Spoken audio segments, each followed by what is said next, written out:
The security footage was grainy, silent, and damning. At 9:42 a.m., inside the pristine hallways of St. Jude's Medical Center, a 45-year-old nurse named Rowan Jenkins did the unthinkable.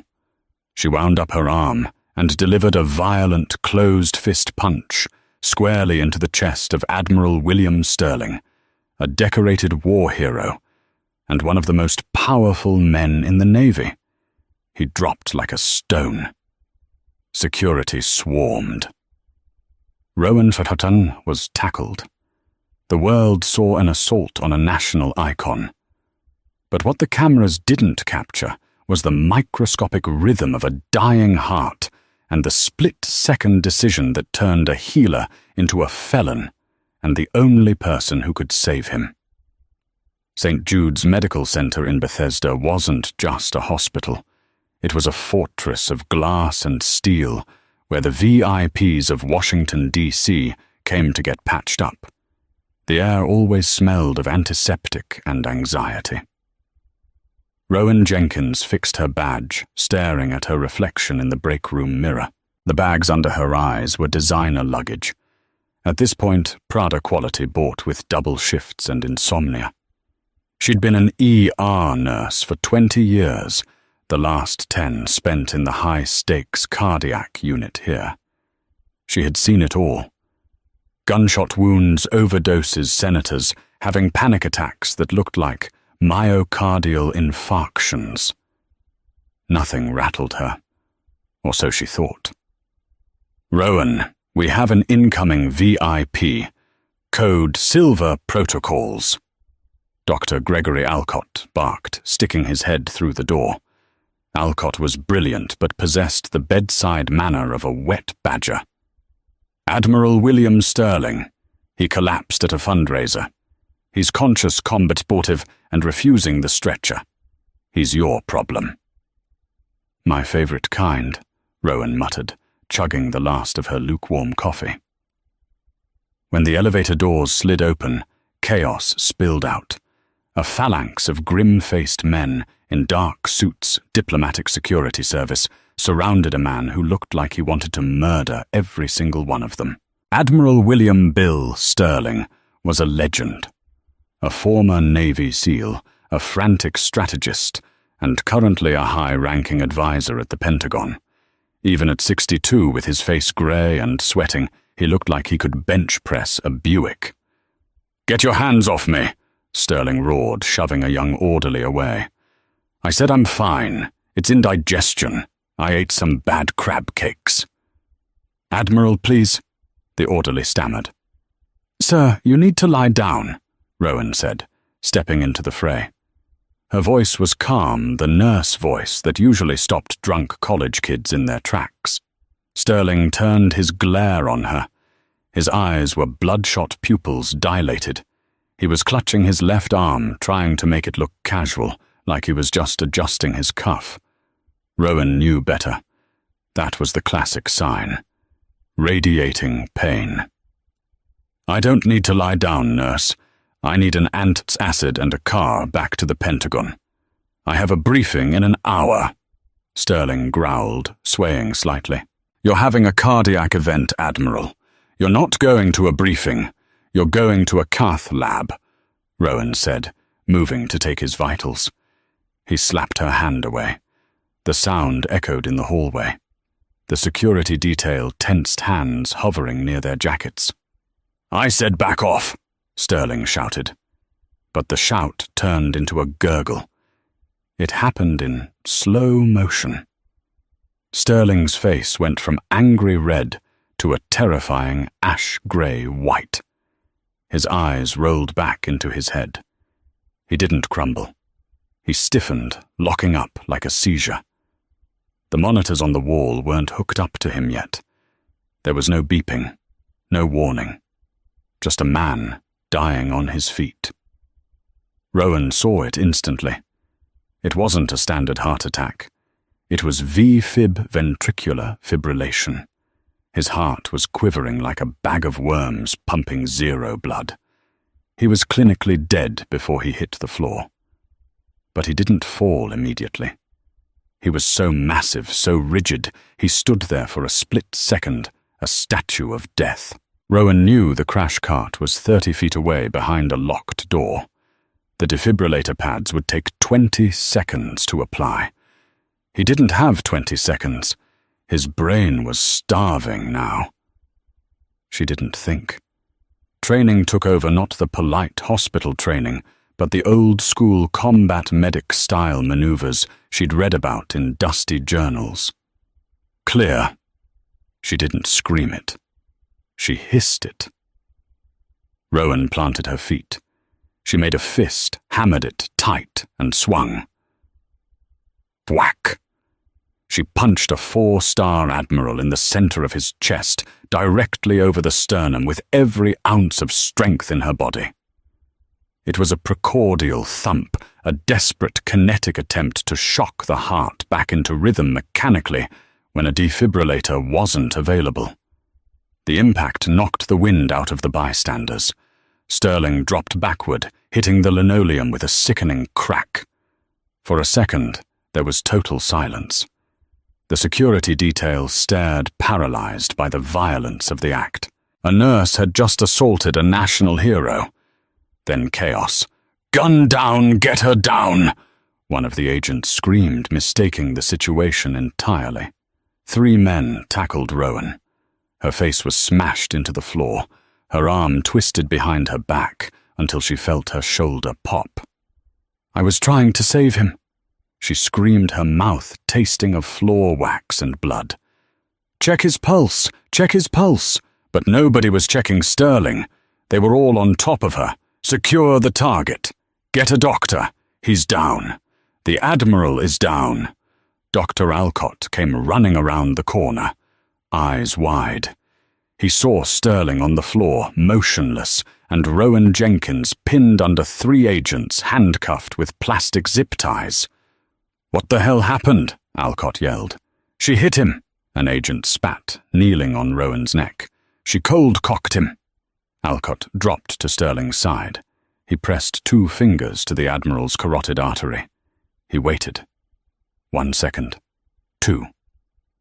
"No pulse," Alcott whispered. "Code blue. Get the crash cart now." As they dragged Rowan away, hauling her up by her dislocated shoulder, she twisted her head back. She watched them rip open Sterling's shirt. She watched the paddles hit his chest. Zap. Nothing. Zap. Nothing.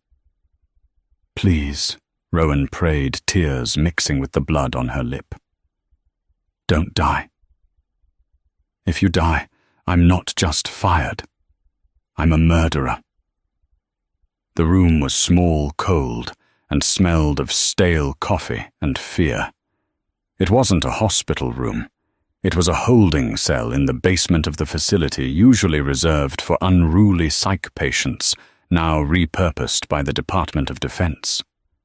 Rowan sat at a metal table. Her shoulder throbbed with a dull, sickening ache. They hadn't let her ice it. They hadn't let her call a lawyer. They hadn't even let her wash the Admiral's sweat off her hand. The door opened, and 2 men walked in. One was a military MP, stiff and silent. The other was a man in a sharp grey suit who didn't look like a soldier, but looked much more dangerous. He had eyes like a shark, flat black and dead. "Miss Jenkins," the suit said, sitting opposite her. He placed a tablet on the table. "I'm Special Agent Blake, NCIS. Do you know who William Sterling is?" "He's a patient," Rowan said, her voice trembling but defiant. "And I'm a nurse. He is the architect of the Triton Defense Protocol.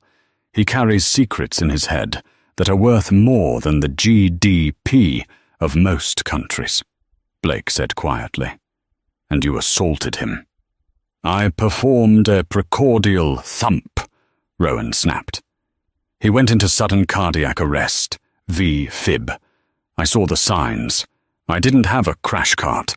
I had to reset the rhythm manually." Blake tapped the tablet. A video played. It was the security footage. From the camera's angle, it looked horrific. It looked like Sterling shouted at her, and she reacted with blind rage, stepping in and slugging him. It didn't look medical. It looked like a bar fight. "This is already on the internet," Blake said. "Leaked 10 minutes ago. #NurseAttack is trending." The narrative isn't hero nurse saves man. It's unhinged caregiver assaults war hero. The public wants your head, Rowan. Rowan felt the blood drain from her face. "Is he alive?" Blake paused. He studied her face, looking for deception. "He's in a coma. Induced hypothermia protocol. Dr. Alcott got a rhythm back after the 3rd shock. But he was down a long time. If he wakes up with brain damage, or if he doesn't wake up at all, you're looking at 20 years in a federal prison. Assault on a superior officer. Attempted manslaughter." "I saved his life." Rowan slammed her good hand on the table. "Ask Alcott. Ask any cardiologist. The precordial thump is a recognized maneuver. It's an antiquated maneuver," Blake corrected. "Removed from Standard A CLS guidelines years ago because it rarely works and can cause trauma. You broke his sternum, Rowan." "I bought him time." "You broke his sternum," Blake repeated. "And here is the interesting part. We looked into your background." He slid a file across the table. "Rowan Jenkins, discharged from the Army Reserve 10 years ago." "Why?" Rowan looked away. "That has nothing to do with this. You were a medic. You were discharged for insubordination and striking a fellow officer.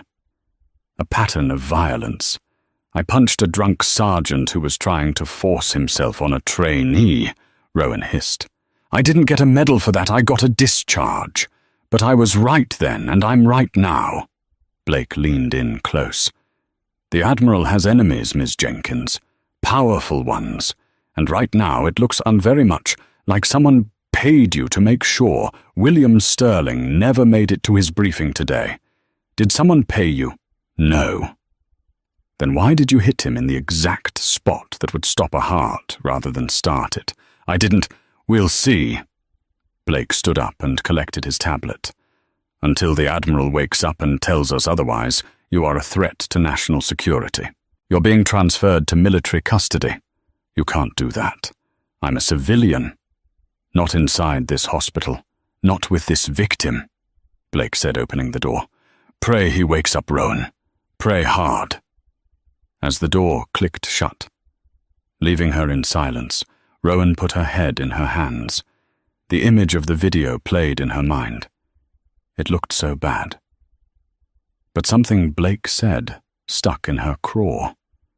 The exact spot that would stop a heart. She knew anatomy. She hit the precordium. But when she had made contact, something had felt wrong. The Admiral's chest. It had been hard. Too hard. Rigid, like he was wearing something under his shirt. Or like his muscles were in tetany. And then she remembered the look in Sterling's eyes right before he went rigid. It wasn't just pain. It was surprise. He hadn't been having a heart attack. He had been poisoned. And if she was right, the person who poisoned him was probably the one who leaked the video. Rowan Jenkins wasn't just a scapegoat. She was the only loose end. 3 days passed. 3 days of Rowan sitting in a holding cell at Quantico, stripped of her scrubs, wearing an orange jumpsuit that itchy and smelled of despair. She had been interrogated 4 times. They asked about her bank accounts, her ex-husband, her emails. They were trying to build a profile of a domestic terrorist or a hired hitman. Meanwhile, at St. Jude's, Admiral Sterling was waking up. The room was dim. The beep of the cardiac monitor was the only sound. Admiral Sterling blinked his eyelids, feeling like sandpaper. His chest felt like it had been kicked by a mule. Every breath was a jagged shard of glass in his lungs. "Admiral?" A soft voice. Sterling turned his head. His daughter Emily was sitting in the corner. She was 30, sharp-featured, a lawyer for a human rights NGO.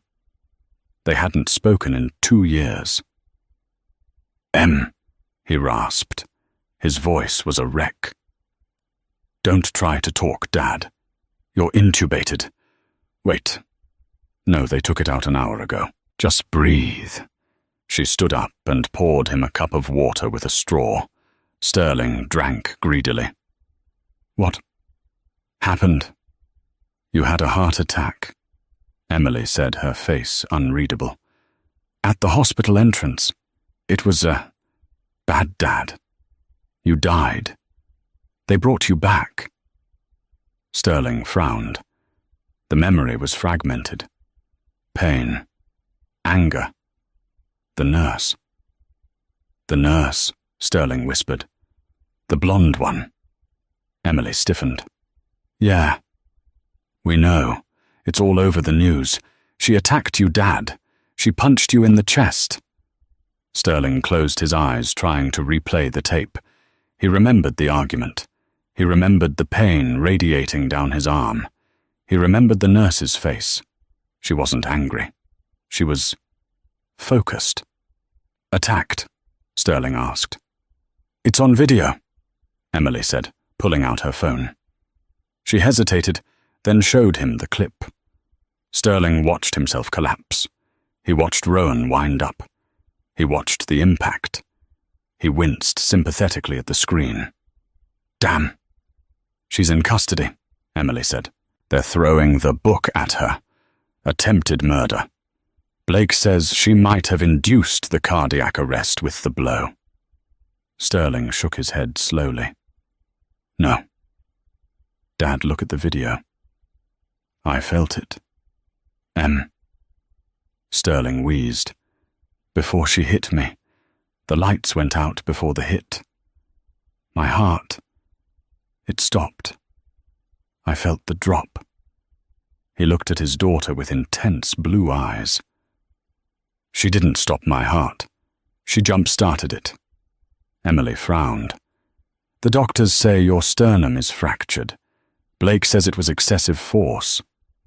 "Blake is a bureaucrat," Sterling grunted, trying to sit up and failing. "I need to see her." "You can't. She's at Quantico." "Then get me my JAG officer. Get me David Ross." "Dad, you need to rest. I need to know why I'm alive." Sterling's voice rose, triggering a coughing fit. The monitors sped up. "And I need to know why my chest felt like it was on fire before I got to the hospital. The crab cakes. They tasted metallic." Emily froze. "Metallic, like copper pennies," Sterling said, sinking back into the pillow. "I thought it was just bad seafood. But get me the toxicology report. Not the one they showed the press. The real one." "Dad, are you saying someone tried to poison you?" Sterling looked at the ceiling. "I was investigating the Trident contract, $2 billion in misappropriated naval funds. I had the evidence in my briefcase." He looked around the room. "Where is my briefcase?" Emily looked at the empty chair where his personal effects should have been. "Security took it. Agent Blake took it for safekeeping." Sterling's face went pale. "Blake took it?" "Yes, he said it was evidence." "Emily," Sterling said, his voice deadly serious, "you need to get that nurse out of jail. Because if Blake has the briefcase, that nurse isn't the villain. She's the only other person who saw me die.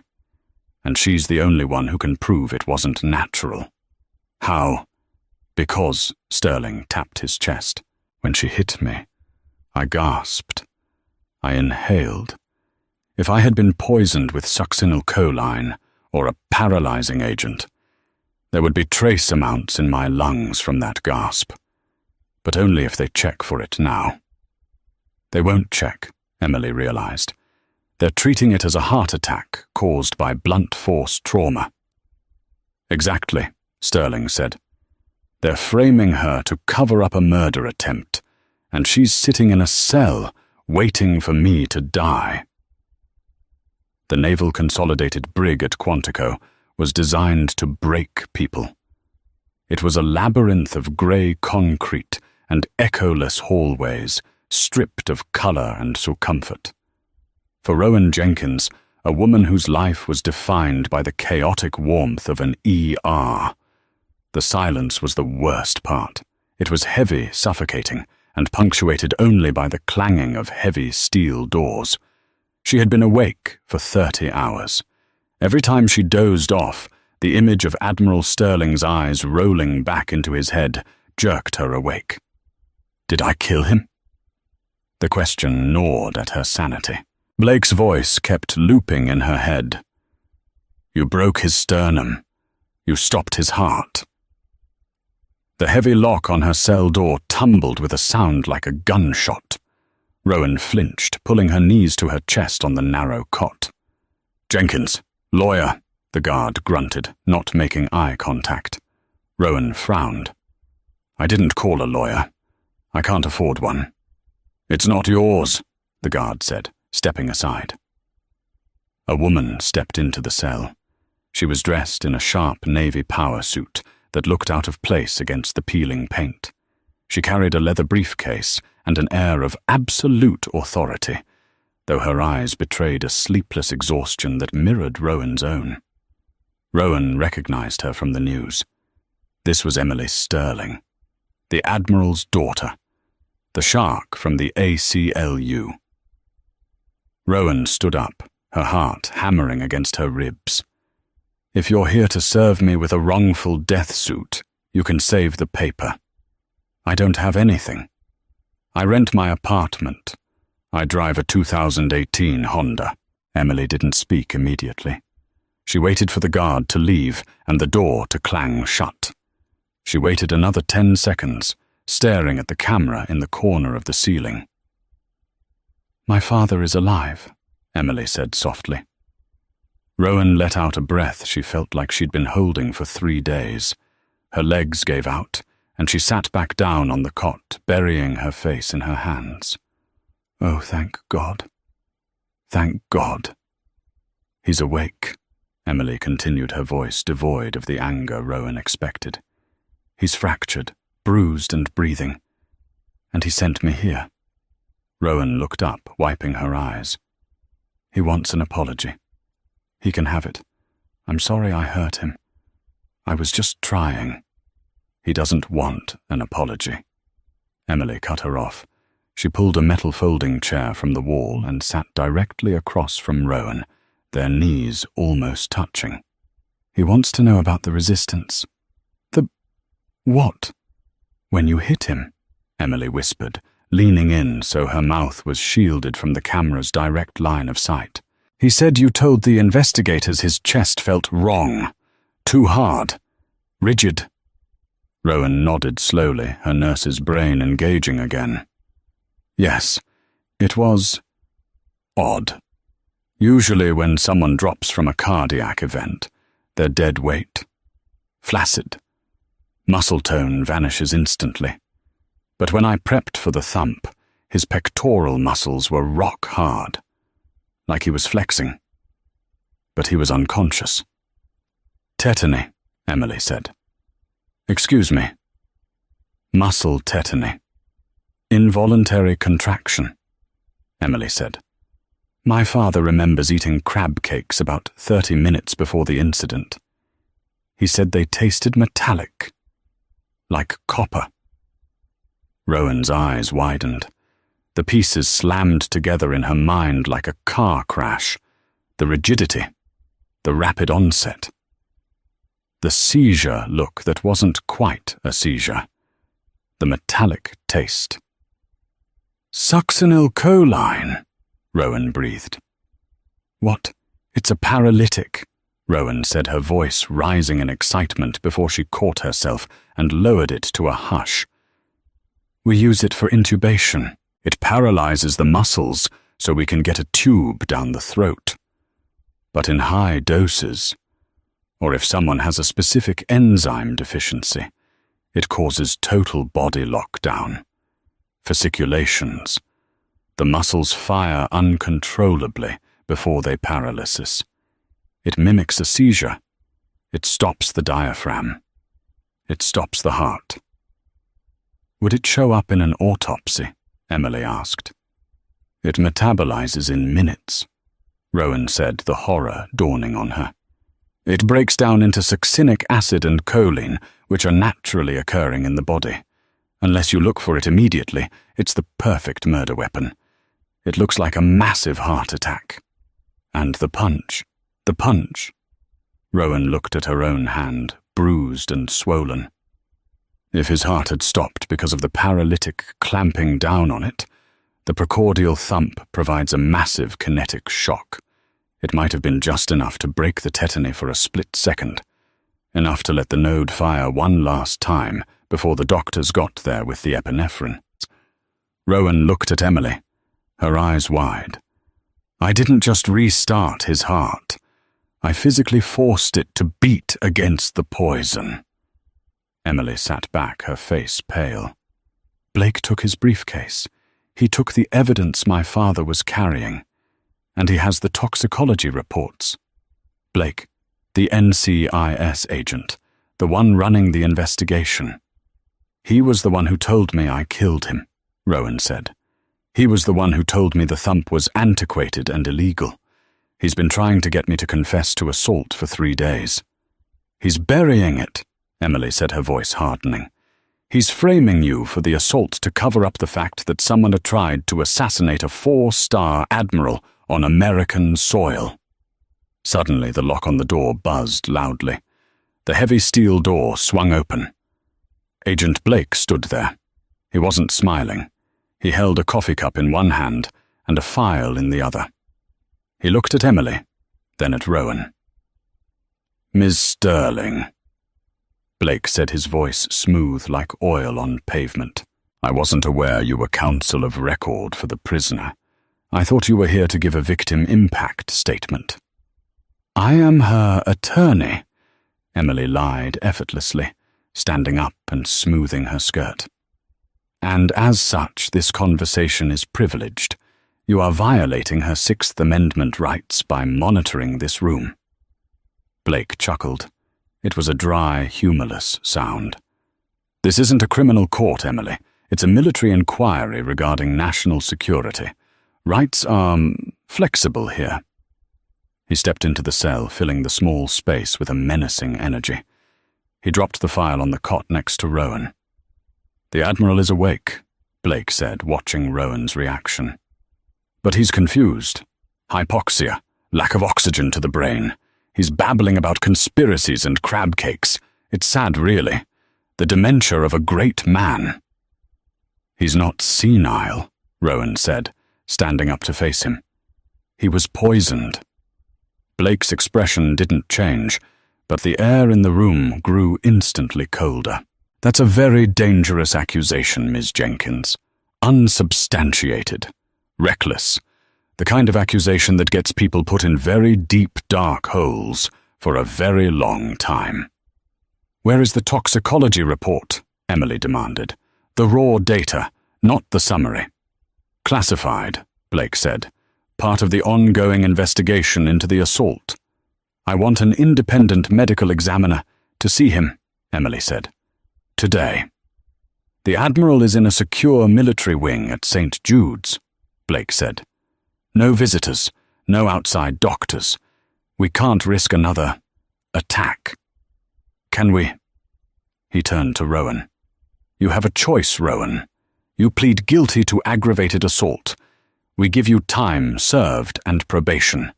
You lose your nursing license, but you go home to your cat and your quiet life. You sign a non-disclosure agreement, and this all goes away. And if I don't? Rowan asked. Then we charge you with attempted murder, Blake said. We bring up your military discharge. We paint you as an unstable, violent woman who snapped. And when the Admiral dies from complications of his condition, we charge you with capital murder." Emily stepped between Blake and Rowan. "Get out." Blake smirked. "You have 1 hour to decide. After that, the offer expires. And Emily, if you try to see your father again without my clearance, I'll have you disbarred for interfering in a federal investigation." Blake turned and walked out the door, slamming shut with a finality that shook the walls. Rowan sank onto the cot. "He's going to kill him," she whispered. "If the Admiral is the only witness, and Blake controls the hospital room, he's going to finish the job." "He can't just kill an Admiral in a hospital," Emily said, though she didn't sound convinced. "He doesn't have to shoot him." Rowan said, her mind racing. "He just has to wait, or push a button. A little too much morphine, a little too much potassium, a complication. It happens all the time." Rowan looked at Emily. The fear was gone, replaced by the cold, hard resolve that had kept her going through 20 years of trauma care. "We have to get him out of there," Rowan said. "Out of St. Jude's. It's a fortress. Blake has agents at every door." "I worked there for 10 years, Rowan said. "I know that building better than the architects. I know the service elevators. I know the tunnel to the laundry facility. I know how to override the mag locks on the ICU doors." "Rowan, you're in prison," Emily pointed out. "And you're his lawyer," Rowan said. "You can't get me out, but you can get yourself in, and you can get something else in." "What?" "A second opinion," Rowan said. "I need you to get my phone. It's in my personal effects. I need you to call Dr. Alcott. He's an ass, but he's honest. And he hates being told what to do by the government." "Alcott is the one who called the code," Emily said. "Exactly. If you tell Alcott that Blake is suppressing medical data, that Blake is telling him how to treat his patient, Alcott will burn the building down out of spite. He's the chief of cardiology. Blake can't bar him from the patient. And what do I tell Alcott? Tell him to run a specific blood test, not a standard tox screen. Tell him to test for plasma cholinesterase activity. It's the only marker that stays low after succinylcholine exposure." Emily nodded, her mind working. "Okay, I can do that. But that just proves the poison. It doesn't save him if Blake decides to act tonight." "That's why you need to get me out on bail," Rowan said. "I can't, not with the charges Blake is threatening." "You don't need to get me out legally," Rowan said, her voice dropping to a whisper. "You said you're a human rights lawyer, right? You sue governments." "Yes." "Then stop playing defense," Rowan said. "Blake wants a media circus. Give him one. Call a press conference, right now, on the steps of the Brigadier. Tell the world that Admiral Sterling claims he was poisoned, and the government is hiding it. Tell them the nurse is a whistleblower, not an attacker. That will make Blake furious." "Good," Rowan said, a dangerous glint in her eye. "When people are furious, they make mistakes. Blake is arrogant. If you light a fire under him, he'll rush to silence the Admiral. He'll go to the hospital tonight. And then, Rowan said, we catch him in the act. I'm not staying in this cell, Emily, Rowan said. I saved his life once. I'm going to do it again. But I need you to create the distraction." Emily looked at the nurse. She saw the bruises, the exhaustion, but also the unbreakable steel spine of a woman who dealt with life and death before breakfast. "Okay," Emily said, standing up. "I'll start the fire. You be ready." Emily banged on the door. "God, my client is done." As Emily left, she slipped a small paperclip-thin piece of metal from her file folder onto the cot. It wasn't a key. It was a SIM card removal tool, useless for a lock. But Rowan had asked for it with her eyes. Rowan picked it up. She didn't need to pick the lock. She needed to short the electronic keypad from the inside panel. It was an old trick an orderly had shown her once when a psych patient locked themselves in a secure wing. Rowan Jenkins wasn't just a nurse. She was a problem solver, and tonight the problem was a locked door, and the solution was waiting at St. Jude's. The drama was no longer about a punch, it was about a war, and the nurse had just drafted herself back into active duty. The rain in Washington, D.C. was torrential. A grey sheet that turned the streets into rivers. Outside the Naval Consolidated Brig, a sea of umbrellas bobbed in the wind. Emily Sterling stood on a makeshift podium, shielded only by a flimsy raincoat. The red lights of 20 cameras glared at her. "My name is Emily Sterling," she shouted over the thunder. "I am the daughter of Admiral William Sterling, and I am here to tell you that the United States government is holding an innocent woman hostage to cover up an assassination." The murmur of the press corps turned into a roar.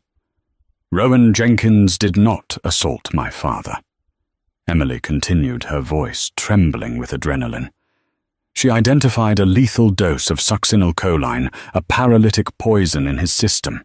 Her punch was a desperate, life-saving precordial thump that kept his heart beating long enough for paramedics to arrive. The man inside that hospital isn't a victim of elder abuse. He is the victim of a hit. Inside the brig, the broadcast played on a small TV in the guard station. The two MPs on duty stared at the screen, jaws slack. "Is she serious?" one guard asked. "Poison." Down the hall in the holding cell, Rowan Jenkins was moving. Emily had bought her the distraction, but the SIM card tool was her ticket. The electronic lock on the cell door was a standard-issue keypad model. Rowan knew from a former boyfriend who worked in security that these older models had a flaw. If you shorted the circuit behind the 7 key, the system would reboot. During a reboot for safety reasons, the magnetic lock disengaged for exactly 3 seconds. It was a gamble, a massive one. Rowan jammed the thin metal tool into the crevice of the keypad. She dug until she felt resistance, then twisted. A spark popped, stinging her finger. The keypad went dark. The red light flickered. Click. The heavy bolt retracted. Rowan didn't hesitate.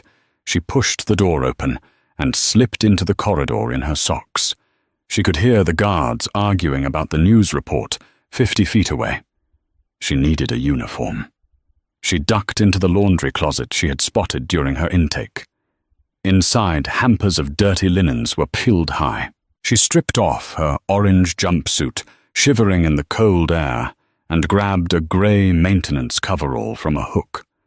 It was 3 sizes too big, smelling of bleach and sweat, but it was anonymous. She pulled a baseball cap low over her eyes and grabbed a mop bucket. Head down, shoulders slumped. Just the cleaning lady. She pushed the bucket into the hallway. The wheels squeaked. The guards looked up. "Hey!" one shouted. Rowan froze. Her heart hammered against her ribs like a trapped bird. "You can't be mopping now, we got a situation," the guard yelled, gesturing at the TV. "Go back to the break room." "Yes, sir," Rowan mumbled, turning the bucket around. She walked, didn't run toward the service exit. Her hands were shaking so hard she could barely grip the handle. She pushed through the double doors and into the pouring rain. She was out, but she wasn't free. She had no phone, no car, and no money, and she knew exactly where Agent Blake was heading. If Emily's press conference had worked, Blake would be panicked. He couldn't let the independent tox screen happen. He couldn't let Alcott find the succinic acid metabolites. Blake was going to St. Jude's. He was going to finish the job. Rowan saw a delivery van idling at a red light, the driver distracted by his phone. She ran, slipping on the wet pavement, and wrenched the back door open. She dove into the cargo hold, landing on a pile of cardboard boxes just as the light turned green. The van lurched forward. Rowan lay in the dark, smelling wet cardboard and fear. She was going back to the hospital. Back to the man she punched. Back to the only place that could clear her name or get her killed. St. Jude's Medical Center was in lockdown. Emily's press conference had caused a media siege at the main entrance. Police lines were holding back reporters, protesters, and conspiracy theorists. But Rowan didn't go to the main entrance. The delivery van stopped at the rear loading dock. As the driver hopped out with his clipboard, Rowan slipped out the back, rolling behind a dumpster. She was soaked, shivering, and dressed in a stolen jumpsuit. She looked like a vagrant. If anyone saw her, security would tackle her in seconds. She needed to get to the 4th floor. Cardiac ICU, VIP wing. She tried the staff entrance keypad. Locked. The code had been changed since she was fired 3 days ago. "Damn it!" she hissed. Then the doors whooshed open. A young orderly texting on his phone walked out for a smoke break. Rowan caught the door with her foot before it closed. She slipped inside. The hospital air hit her controlled, sterile familiar. It centered her. She wasn't a fugitive here. She was a nurse. This was her turf. She navigated the back corridors, avoiding the cameras she knew by heart. She took the service elevator, the one used for hazardous waste and corpses. It smelled of formaldehyde. When the doors opened on the 4th floor, the atmosphere was wrong. It was too quiet. Usually the cardiac wing was a symphony of beeps and murmurs. Now the nurses' station was empty. The lights were dimmed. Rowan crept forward, hugging the wall. She heard voices coming from the far end of the hall. Admiral Sterling's room. 2 DSS agents stood outside the door. They looked nervous. Rowan peeked around the corner. She couldn't get past them, not without a weapon, and she wasn't violent. Then she saw the fire alarm pull station on the wall next to her. She didn't pull it. That would trigger a full evacuation and bring the fire department. Blake would use the chaos to slip away.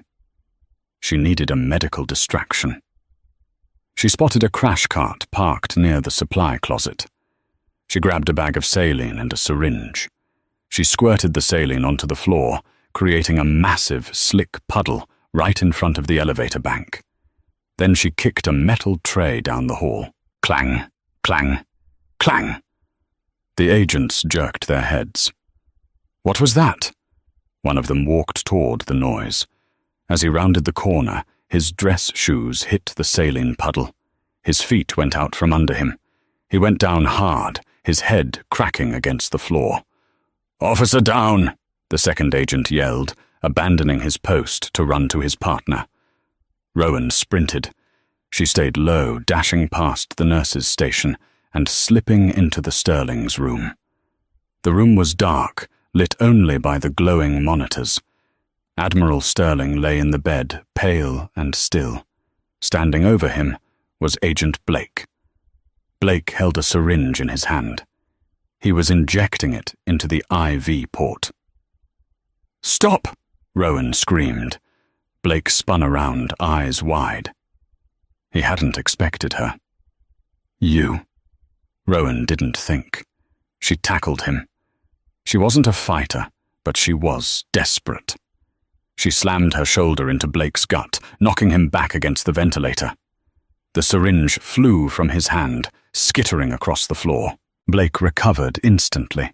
He backhanded her a sharp, heavy blow that sent her crashing into the bedside table.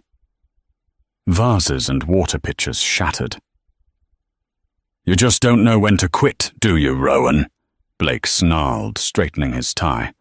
He pulled a gun from his holster. Rowan scrambled back her hand, landing on a shard of glass. You're killing a hero, Blake. Why? Because heroes are expensive, Blake said, raising the gun. And war is profitable. Sterling was going to cancel the Trident program. He was going to cost us billions. So you poisoned him with crab cakes, Rowan spat, stalling for time. She glanced at the door. Where was Alcott? Where was security? Succinylcholine is elegant, Blake said, stepping closer. Untraceable, until you punched him and ruined the timeline. He knows Blake. He told his daughter. He's confused, Blake said, aiming at her chest. And you're a disgruntled, violent ex-employee who broke in, killed the Admiral, and then was shot by a federal agent in self-defense. It's a clean narrative. Not clean enough, a voice boomed. The door flew open. Dr. Gregory Alcott stood there, looking furious. Behind him were the two DSS agents, guns drawn, but they weren't aiming at Rowan. "Drop the weapon, Blake," one agent shouted. Blake froze. "This woman is an escaped fugitive. She just attacked the patient." "She saved the patient," Alcott roared, holding up a tablet. "I just got the independent labs back from the university hospital. Plasma cholinesterase levels are flatlined. It's poison, Blake. We found the metabolites." Blake's eyes darted between the agents and the window.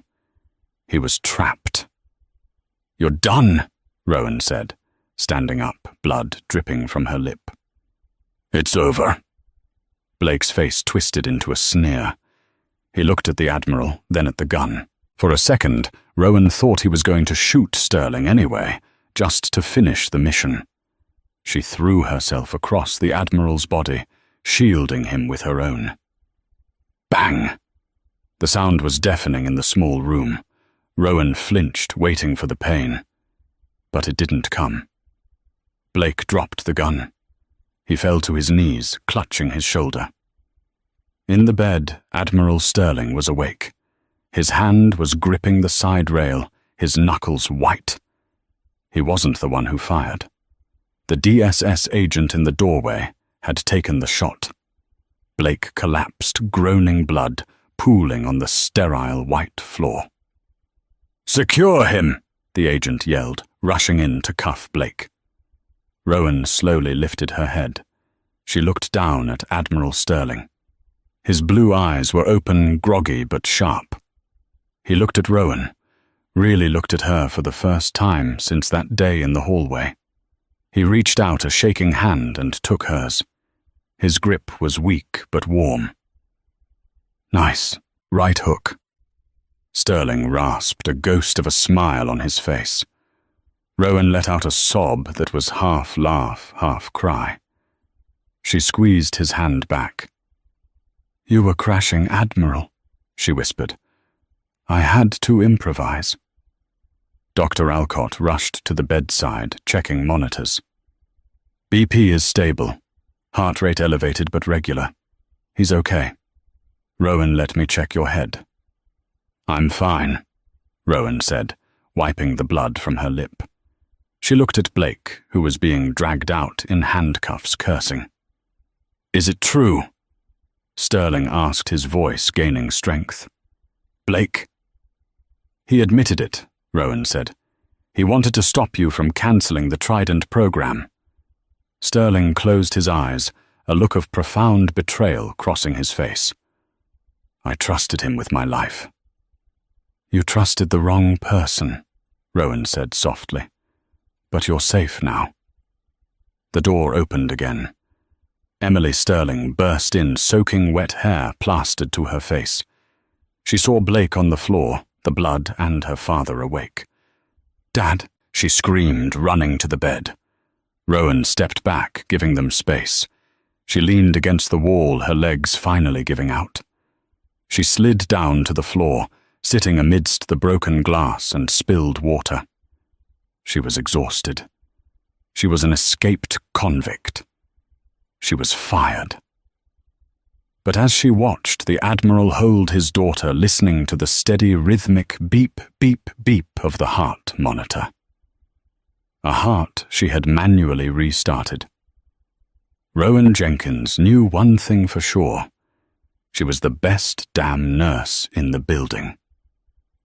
2 weeks had passed since the gunshot rang out in the VIP wing of St. Jude's Medical Center. The rain that had soaked Washington, D.C. that night had been replaced by a crisp, blindingly bright autumn sun. But for Rowan Jenkins, the storm wasn't over. She sat in a mahogany-paneled hearing room inside the Department of Justice. This wasn't a criminal court. The criminal charges had been suspended pending this review. This was a joint disciplinary board, a terrifying hybrid of the State Nursing Board and a Naval Board of Inquiry. The room was packed. Reporters who had called her a monster 10 days ago were now fighting for seats to call her a saint. The narrative had flipped so fast it gave Rowan whiplash, but the board members, 3 stern-faced administrators, and a rear admiral didn't care about public opinion. They cared about protocol. Ms. Jenkins, the chairwoman. A formidable woman named Evelyn Vance adjusted her glasses. We have reviewing the facts. While it is indisputable that Agent Blake, now in federal custody for treason and attempted murder, poisoned Admiral Sterling, we must address your actions. Rowan sat straight, her hands clasped on the table to hide their shaking. Emily Sterling sat next to her, squeezing her elbow for support. You struck a patient, Chairwoman Vance continued, her voice devoid of warmth. You utilized a maneuver, the precordial thump, which has been removed from standard advanced cardiac life support protocols for over a decade due to high risk of injury. You fractured the Admiral's sternum. You operated outside your scope of practice. The board is leaning towards a permanent revocation of your nursing license for gross negligence. A murmur went through the room. Emily stood up. Madam Chair, with respect, the negligence saved his life. The precordial thump was the only option available in a hallway with no equipment. It was reckless, Vance countered. We cannot set a precedent where nurses go around punching patients because they have a hunch. Rules exist for a reason. Rowan felt a cold pit in her stomach. They were going to do it. They were going to clear her of the assault charge, but strip her of her career. She would be a hero who could never work again. If I may, a deep, gravelly voice interrupted from the back of the room. The heavy double doors swung open. The room went silent. Admiral William Bill Sterling did not walk in. He marched. He was leaning heavily on a cane, and his face was still pale, but he was in full dress uniform. The rows of ribbons on his chest caught the light. Admiral, you are not required to be here, the rear admiral on the board stammered, standing up. You are still on medical leave. I'm on leave, not dead, Sterling growled, limping to the witness stand. He didn't sit. He stood gripping the podium, looking every into the warrior who had survived covert ops and boardroom assassinations. He looked at Rowan. He nodded. Then he turned to the board. You're talking about protocols. Sterling said, his voice filling the room without a microphone. You're talking about rules. Let me tell you about the rule of the battlefield. He pointed a finger at Rowan. When I was in the sandbox, we had a saying. The plan doesn't survive first contact with the enemy. 10 days ago, the enemy was inside my bloodstream.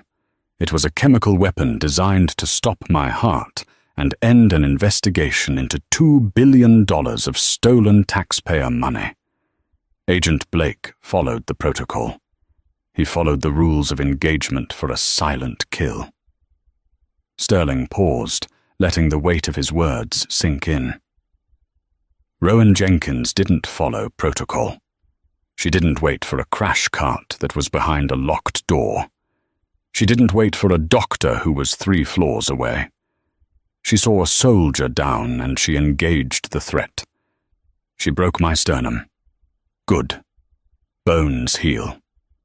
Dead men don't. Admiral, Vance said, her voice softer now. We appreciate your sentiment, but the medical board has standards. Standards. Sterling cut her off. The standard is do no harm.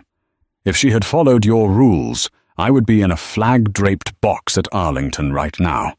Instead, I'm standing here ready to testify against the men who tried to sell out this country. He reached into his jacket pocket. I am not a doctor, Sterling said.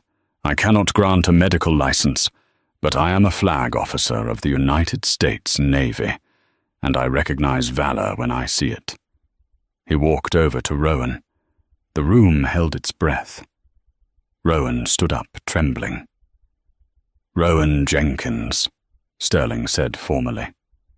For conspicuous gallantry and intrepidity at the risk of your own life and career, you went above and beyond the call of duty.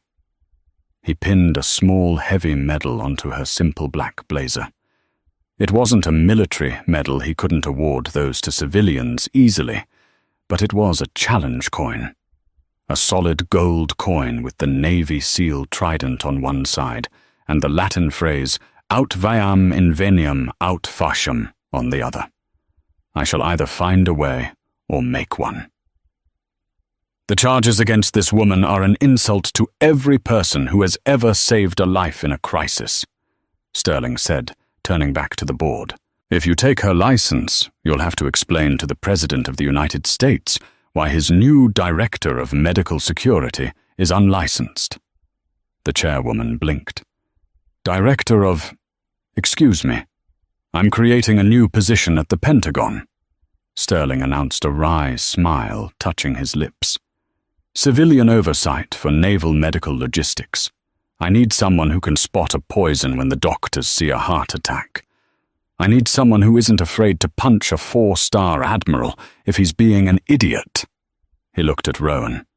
The job is yours, if you want it. It pays double what St. Jude's pays, and the coffee is better. Rowan looked at the coin on her lapel. She looked at Emily, who was beaming through tears. She looked at the board members, who were hurriedly whispering amongst themselves, realizing they had been outmaneuvered. Rowan started, her voice thick with emotion. I'm a nurse, Admiral. I like taking care of patients. I like the bedside. Then do both, Sterling said. But do it for us. The gavel came down. In light of the testimony, Chairwoman Vance said, sounding defeated, but relieved. The board finds no fault in Ms. Jenkins's actions. The suspension is lifted immediately. The record is expunged. The room erupted in applause. Flashes popped. Rowan didn't hear them. She was looking at Sterling. Thank you, she whispered. No, Sterling said, leaning in close so only she could hear. You gave me back my life, Rowan, and you gave me the chance to clean house. Blake is just the first domino. We're going to take them all down. He winked. Just don't hit me again. 3 months later. Rowan Jenkins walked through the corridors of the Pentagon. She wasn't wearing scrubs. She was wearing a tailored suit, the gold challenge coin pinned to her lapel. She carried a tablet with the latest logistics reports. The Trident program had been dismantled. 3 senators had resigned in disgrace. The crab cake conspiracy had become the biggest scandal in a decade. But every Tuesday, Rowan left the Pentagon early. She drove across town to a small veterans clinic in the suburbs, a clinic funded by the Sterling Foundation. There she put on her scrubs. She checked blood pressures. She listened to old soldiers tell stories. She held hands. Because underneath the titles and the drama, she was still a healer. That evening, as she was leaving the clinic, she saw a familiar black sedan waiting. Admiral Sterling rolled down the window. He looked healthy, vibrant, the color back in his cheeks. Hop in, Sterling said. Emily is making dinner. Actual food, not seafood. Rowan laughed, the sound light and free. I'm driving myself, Bill. Suit yourself. Sterling grinned. See you at 700 hours. 700? Rowan confirmed. As she walked to her car, she looked at her right hand. The knuckles were still a little stiff when it rained. A reminder of the moment her life changed. She had punched a man to save him. She had fought the government to save herself. And in the end, she had proven that sometimes the most compassionate thing you can do is fight like hell. The world called it unbelievable. Rowan just called it a shift. What a ride. From a split-second decision in a hospital hallway to a massive government conspiracy. Rowan Jenkins proved that true heroes don't wear capes, they wear scrubs. Her story reminds us that sometimes following your gut is more important than following the rules, especially when a life is on the line. I want to know what you would have done. If you were in Rowan's shoes, no equipment, no backup, and seconds to spare, would you have taken that swing? Or would you have played it safe? Let me know in the comments below. If this story kept you on the edge of your seat, please hit that like button. It really helps the channel grow. And if you want more incredible, true-to-life dramas, mysteries, and survival stories, be sure to subscribe and ring that notification bell so you never miss an upload. Thanks for watching, and stay safe out there.